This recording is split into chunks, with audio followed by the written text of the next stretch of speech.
ఈరోజు పులివెందుల ఎమ్మెల్యే గారు కొన్ని విషయాలు మాట్లాడారు. అబ్బా చాలా రోజుల తర్వాత పులివెందుల ప్రజలు గుర్తొచ్చారు. ఇంకే చాలామంది అడిగారు నన్ను, చంద్రబాబు నాయుడు గారు బయటికి రావాలంటే గేట్కి తాళి కట్టారు, చంద్రబాబు నాయుడు గారు కుప్పంకి వెళ్ళాలంటే డిఎస్పీని అడ్డంగా పెట్టి కుప్పానికి వెళ్ళేదానికి లేదని చెప్పారు.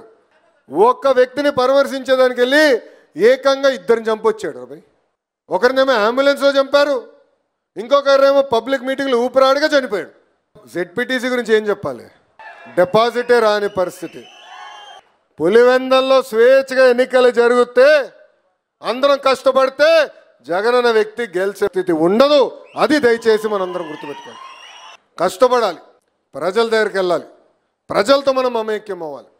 ఇప్పుడు బయటకు వస్తున్నాడు ఉల్లిపాయల గురించి, ఉల్లిపాయ ధరల గురించి చంద్రబాబు నాయుడు గారు మొన్నటి నుంచే రివ్యూ చేస్తున్నారు. క్వింటాల్కి 1200 రూపాయలు మద్దతు ధర ఇచ్చి కొనుగోలు చేయండి అని చెప్పిన తర్వాతే ఈ మహాన్మాడు గుర్తొచ్చినట్టుంది. ఉల్లిపాయ బంగాళదుంపల మధ్య తేడా తెలియదురా స్వామి, తేడా తెలీదు. ఈరోజు వచ్చి హెరిటేజ్ స్టోర్ అన్నాడు. అయ్యా జగన్ గారు, స్టోర్లు అమ్మేసి 8 సంవత్సరాలు అయింది, 8 సంవత్సరాలు అయిపోయింది. అవన్నీ ఫ్యూచర్ రీటైల్, రిలయన్స్ రీటైల్ స్టోర్లుగా మారిపోయినాయి. అది కూడా పాపం ఆయన తెలియదు. అలా ఉంది పరిస్థితి. అంటే వాస్తవాలకి దూరంగా ఉంటే అదే అట్లనే ఉంటుంది.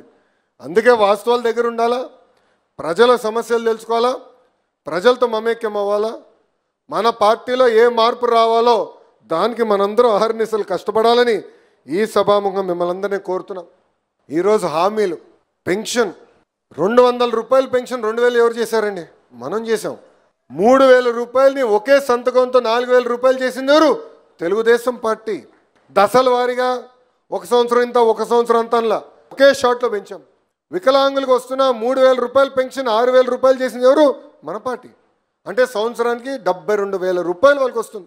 బెడ్కే పరిమితం అవుతే ఏకంగా నెలకి 15,000 రూపాయలు భారతదేశంలో ఇస్తున్న ఏకైక ప్రభుత్వం మన ప్రభుత్వం. అన్న క్యాంటీన్ వాళ్ళు మూసేస్తే తిరిగి ప్రారంభించాం. ఏకంగా మనం ఈరోజు దీపం పథకం ద్వారా ఉచితంగా గ్యాస్ సిలిండర్లు కూడా అందజేస్తున్నాం.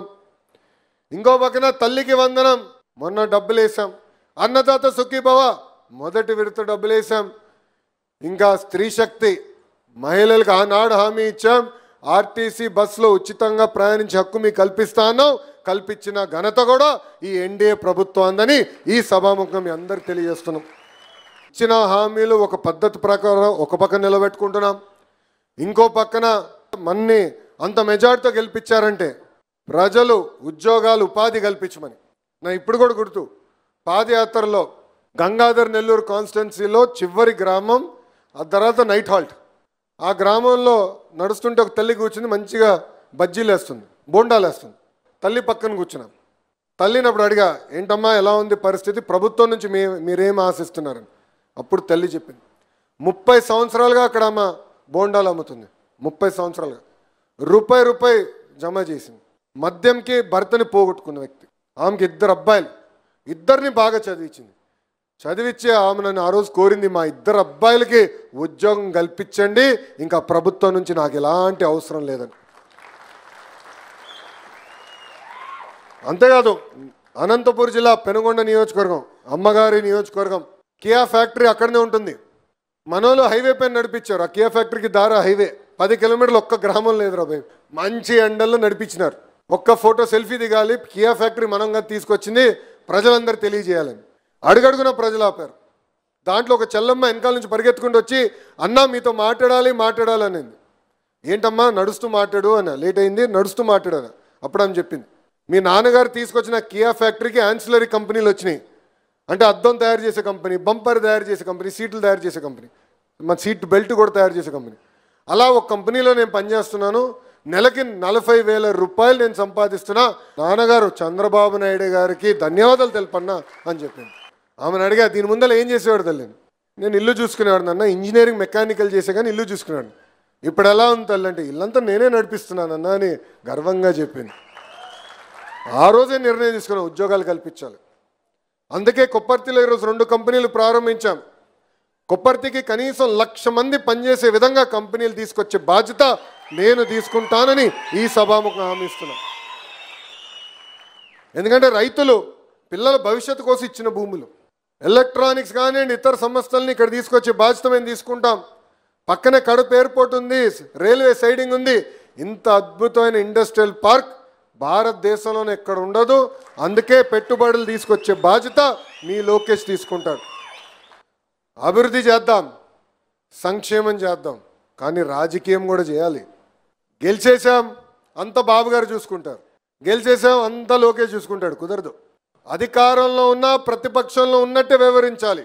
వాళ్ళు తప్పుడు స్టేట్మెంట్ ఒక్కటి చేసినా సమాధానం చెప్పాల్సిన బాధ్యత ఇక్కడ ప్రతి కార్యకర్త పైన ఉంది. అరే, సొంత బాబాయిని వాళ్ళు లేపేసి మన పైన వేశారు స్వామి. మీకు గుర్తుందా? అది ఏమన్నారు? ఫస్ట్ గుండెపోటు అన్నారు, దాని తర్వాత గొడ్డల పోటు బయటకు వచ్చింది. అది ఏమైందో తెలుసుకునే లోపల సాక్షిలో ఫుల్ పేజ్ యాడ్, నారాసుడ రక్త చరిత్ర అని ఏకంగా కత్తి చంద్రబాబు నాయుడు గారి చేతుల్లో పెట్టారు. ఈరోజు చూడండి, సొంత చెల్లి సునీత గారు న్యాయం కోసం పోరాడే పరిస్థితి, ఇంకో చెల్లిని ఆస్తుల కోసం మెడబట్టి బయటికి గెంటేసే పరిస్థితి. ఇవన్నీ మనం మాట్లాడాలి. ఎందుకంటే మనం ఏనాడు తప్పు చేయాల, ఏనాడు హత్య రాజకీయాలతో జోలికెళ్ళా, ఫ్యాక్షన్ ఏనాడు తెలుగుదేశం పార్టీ ప్రోత్సహించాల. అన్నగారి దగ్గర నుంచి బాబు గారి వరకు ఎవరు దాన్ని ప్రోత్సహించాల. అంటే ఒక పద్ధతి ప్రకారం మనం ముందరికెళ్ళాం. ఇది దయచేసి ప్రజల్లోకి తీసుకెళ్లాల్సిన అవసరం చాలా చాలా ఉంది. లేంటే వాళ్ళ ఒక అబద్ధాన్ని చెప్పి చెప్పి చెప్పి నిజం చేసడానికి ఈరోజు ప్రయత్నిస్తున్నారు. మీరు ఒక్కసారి చూడండి, పొగాకు ఇబ్బంది ఉంటే ఆదుకున్నాం, కొకోకి ఇబ్బంది ఉంటే ఆదుకున్నాం, పామాయిల్కి ఇబ్బంది ఉంటే ఆదుకున్నాం.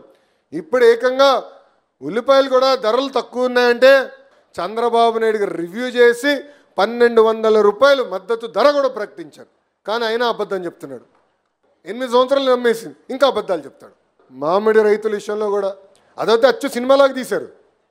ఆయన కారు వస్తుంది, ట్రాక్టర్లు ముందరికెళ్తాయి, ఆ పంట పోసేస్తారు. ఎంత న్యాయం అండి అది. అల్జడి సృష్టిద్దాం, ప్రజలది ఇబ్బంది పడుతున్నారని చెప్దాం, పెట్టుబడులు రానికుందో చేద్దాం. అయ్యా, నేను సింగపూర్కి వెళ్ళా, చంద్రబాబు నాయుడు గారు, టీజీ భరత్ గారు, నారాయణ గారు, నేను బృందంగా వెళ్ళాం. అక్కడ రాష్ట్రపతి గారు కలిశారు, సీనియర్ మంత్రులు కలిశారు. కానీ వాళ్ళందరికీ వైకాపా కార్యకర్తకు ఈమెయిల్ పెడతాడండి, ఆంధ్ర రాష్ట్రంతో మీరు వ్యాపారం చేయొద్దు, ఆంధ్ర రాష్ట్రంలో ప్రభుత్వాలు ఈరోజు రేపు మారిపోతాయంట. అంటే ఎంత అన్యాయం చూడండి. అంటే పెట్టుబడులు రాకూడదు, యువకులకు ఉద్యోగాలు ఉపాధి రాకూడదు, అడుగడుగునా ఇబ్బంది పెడితే మనకి రాజకీయ భవిష్యత్తు ఉంటుందని అలాంటి ఆలోచనతో ఈరోజు పులివెందుల ఎమ్మెల్యే పనిచేసే పరిస్థితి. అందుకే అబద్ధాలని తిప్పికొట్టాల్సిన బాధ్యత మనందరిపైన ఉంది. ఏ ఆశతో అయితే ప్రజలు మనం గెలిపించారో ఆ ఆశలు నిలబెట్టుకోవాల్సిన బాధ్యత మన పైన ఉంది. ప్రతిపక్షంలో ఎలా పనిచేసామో అధికారంలో కూడా అలానే పనిచేయాల్సి ఉంది. ఈరోజు గౌరవ ముఖ్యమంత్రి గారిని చూసారు, ఎవరన్నా ఏం జరుగుతున్నాడు చూసారా? నిన్న రాజంపేటకి వచ్చారు, పొద్దున్న బయలుదేరి రాజంపేట మీటింగ్ చేశారు, రాత్రి అమరావతికి వెళ్ళాడు, రివ్యూ చేశాడు. మళ్ళీ ఈరోజు మధ్యాహ్నం పైన విశాఖపట్నానికి వెళ్ళి మళ్ళీ తిరిగి రాత్రి వస్తున్నారు. మన కోసం, మన పిల్లల భవిష్యత్తు కోసం ఆయన కష్టపడుతున్నారు. 70 సంవత్సరాల వయసులో ఆయన అంత కష్టపడితే ఇక్కడ ఉన్న యువకులు మనందరం ఇంకెంత కష్టపడాలి రా భయ్? అందుబాటులో ఉండాలి, పని చేయాలి. ప్రతిపక్షంలో పనిచేస్తాం, అధికారంలో వచ్చినా ఇంకెక్కువ పని చేస్తాం, చేయాలి. ఎందుకంటే వెనుకబడిన రాష్ట్రం, ఇబ్బందుల్లో ఉన్న రాష్ట్రం, బయటికి తీసుకురావాలి. 164 స్థానాలు గెలిపించారు ప్రజలు.